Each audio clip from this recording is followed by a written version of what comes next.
Dai,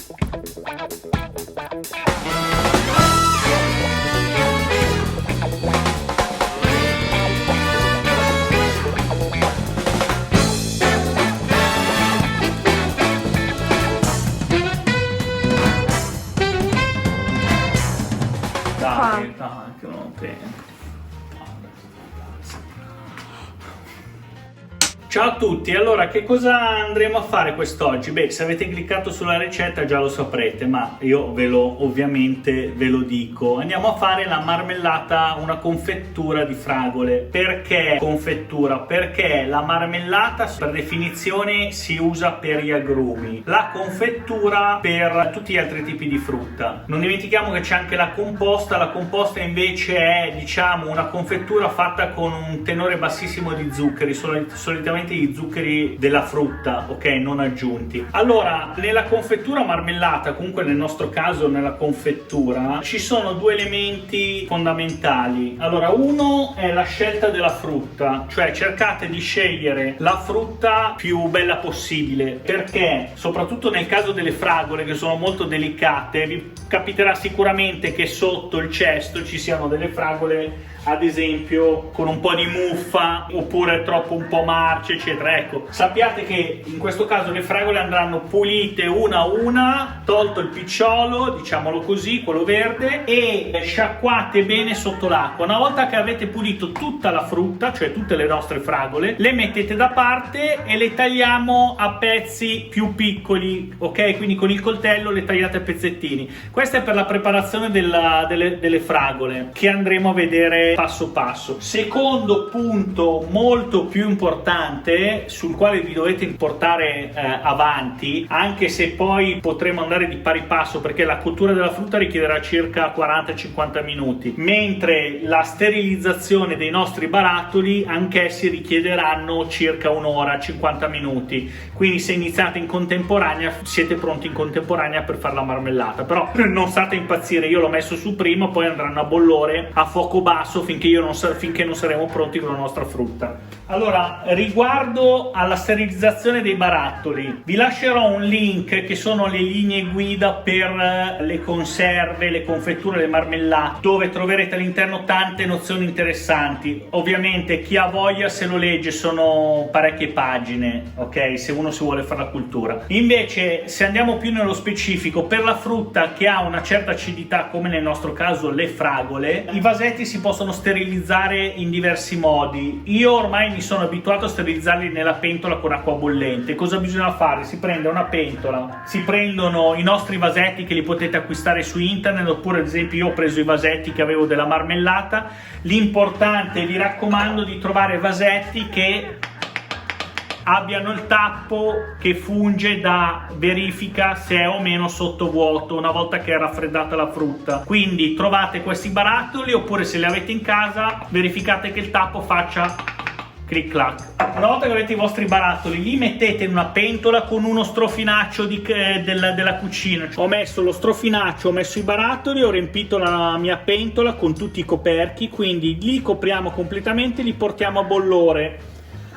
Li teniamo per circa un'ora, perché devono, dopo raggiunta l'ebollizione, devono bollire per un'ora circa per sterilizzare i barattoli. Ci sono altri metodi, su internet ne trovate parecchi, ad esempio un metodo molto più rapido sarebbe sterilizzarli nel forno oppure nel microonde. Andate a cercarlo, trovate una di queste tre soluzioni, poi lo scriverò anch'io sul mio blog, così almeno potrete trovarlo, e andiamo avanti con la ricetta. Allora, gli ingredienti quali sono? Nel nostro caso cercheremo di usare meno zucchero possibile. Lo zucchero nel nostro caso serve perché poi serve a formare quella gelatina, tra virgolette, quella caramellizzazione tipica della marmellata. Nel nostro caso non usiamo zucchero semolato, ma usiamo dello zucchero di canna grezzo, quindi non raffinato, integrale, che è la cosa migliore con le fragole. Provatelo perché è veramente eccezionale. Non è la stessa cosa di usare lo zucchero semolato, ok? Fa anche meno male, tra l'altro. Per un chilo di fragole andremo a utilizzare 300 grammi di zucchero, quindi una percentuale del 30% sul complessivo della nostra frutta. Mentre le fragole, abbiamo preso un chilo di fragole. Allora Allora, di questo chilo ovviamente i piccioli se ne andranno via tutti, come anche le parti guaste.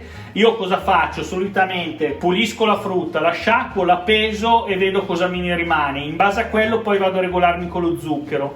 Quindi non sarà un chilo, magari sarà poco meno, 800 grammi, 900 grammi. In base a quello andiamo a togliere magari qualcosina di zucchero, ok? Niente, adesso in questo momento andiamo a pulire la frutta, le fragole e poi vi faccio vedere il resto.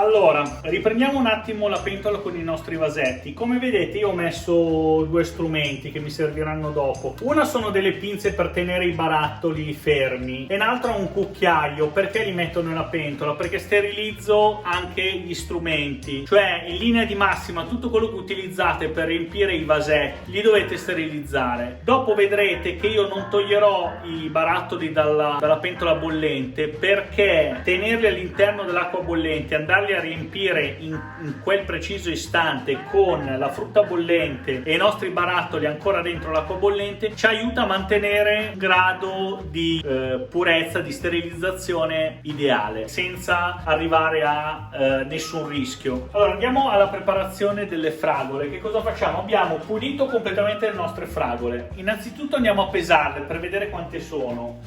Quindi allora, dicevo all'inizio 1 chilo, mi sono sbagliato, questa ricetta è per 2 kg di fragole. Come vedete, pulite, mondate, tolta la muffa, eccetera, sono diventate 1,856, quindi 1 chilo e 850 grammi. Quindi andremo a far cosa? Innanzitutto lo zucchero lo dovremo aumentare, perché 300 grammi sono per 1 chilo. Il doppio sono 600 grammi di zucchero per 2 kg, ne andremo a mettere 500 circa per quasi 2 kg di fragole. Ok, che cosa facciamo? Innanzitutto prendiamo le nostre fragole e andiamo a spremerci dentro 2 limoni. Aiutatevi con un colino, perché? Perché non devono andare dentro i nocciolini, ovviamente.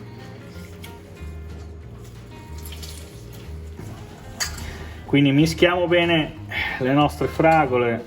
Allora andiamo a mettere il nostro zucchero di canna. Questi qua erano 300 grammi, poi ne mettiamo altri 200. Lo andiamo a mettere sulle nostre fragole.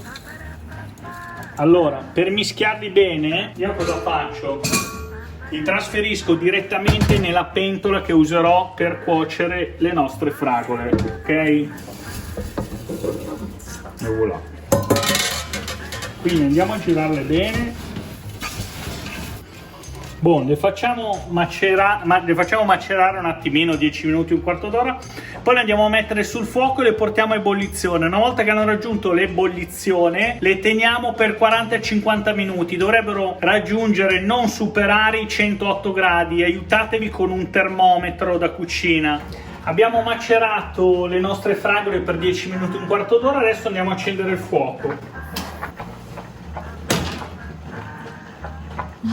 Allora, accendiamo il fuoco, cosa facciamo? Portiamo a ebollizione le nostre fragole. Quando vedete che stanno iniziando a sobbollire, stabilizzate il fuoco, quindi lo diminuite, non tenetelo al massimo, sennò brucia tutto, e lasciamo su per 40-50 minuti. Allora, consiglio spassionato, mi raccomando, non usate pentole d'acciaio perché rischiate di bruciare tutto. Usate pentole antiaderenti, tipo questa, pentole in ghisa, pentole anche in ceramica, cioè pentole adatte a cotture lunghe che consentono di non far attaccare la nostra frutta, va bene? Allora ora vi faccio vedere come bolle la nostra confettura. Vedete? Qua raggiunto, sono quasi 100 gradi al cuore. Se voi mettete un termometro come questo, lo trovate su Amazon senza problemi, così potete misurare la temperatura. Poi lo fate arrivare a 108 gradi a 5 minuti dalla fine. Quando è 5 minuti dalla fine? Allora di solito ci vogliono 40-50 minuti. Si deve praticamente asciugare la nostra marmellata, ok? Alla fine diminuiremo il fuoco, poi ve lo farò vedere, in modo che si rapprenda e quindi diventi bella densa, ok? Poi gli daremo una tritata veloce con il nostro mini pinner e otterremo la nostra marmellata pronta da mettere nei vasetti. Allora guardate, questa è la consistenza dopo quasi 50 minuti di cottura. Come vedete si è sgonfiata molto, è scesa molto e adesso dovremo aspettare. Se vedete che è ancora piuttosto liquida, la fate bollire ancora finché si asciuga ulteriormente, perché deve diventare più densa. Allora, per vedere se è pronta, dato che comunque continuerà, cioè non è semplice capire se diventa densa al punto giusto, cosa potete fare? Potete prendere un piattino che avete messo in frigorifero, mettete un pochino di confettura, se vedete che scivola lentamente vuol dire che siamo quasi a cottura, se invece scivola velocemente vuol dire che è ancora troppo liquida. Ok, adesso ve lo faccio vedere. Allora, proviamo a metterne un pochino sul piatto. Ecco, vedete come scende lentamente? Vuol dire che la nostra marmellata è pronta. Cosa facciamo ora? Abbassiamo il fuoco al minimo, diamo una bella girata, prendiamo il nostro mini pinner e diamo una tritata alla nostra confettura di fragole, ok? Non deve essere, cioè non dobbiamo stare 10 minuti, è giusto per la consistenza. A chi piace con i pezzettoni, quindi con qualche fragolina che si sente, può anche non farlo. Invece a noi piace più purea e quindi la andiamo a passare un attimino col mini pinner. Ah, guardate la consistenza, vedete che ha raggiunto la consistenza giusta appena abbiamo abbassato il fuoco. Ovviamente all'occhio può sembrare ancora un po' liquida, però una volta che verrà raffreddata all'interno del frigorifero si addenserà e diventerà molto più densa, ok? Ovvio è che non deve diventare gelatina, perché sinceramente non mi piace neanche, questa è una confettura naturale. Andiamo a spegnere il nostro fuoco, io l'assaggio. Buonissima. Allora, cosa facciamo? Questa è la fase più delicata. Allora, prendiamo uno strofinaccio, andiamo a prendere il nostro cucchiaio, lo appoggiamo su un piatto pulito. Allora, la pentola con i nostri vasetti continuiamo a farla sobbollire piano piano. Così, ora cosa facciamo? Prendiamo un vasetto alla volta con le nostre pinze o a mano se riuscite, lo svuotiamo e uno alla volta lo andiamo a riempire con la nostra marmellata ancora bollente, e un po' alla volta e con tanta pazienza iniziamo a riempire i nostri vasetti. Allora, quando ci fermiamo a qualche centimetro dalla chiusura, ok? 1-2 centimetri. Poi cosa facciamo? Prendiamo il nostro vasetto, lo mettiamo qua, vi date una pulita, poi subito prendete il tappo,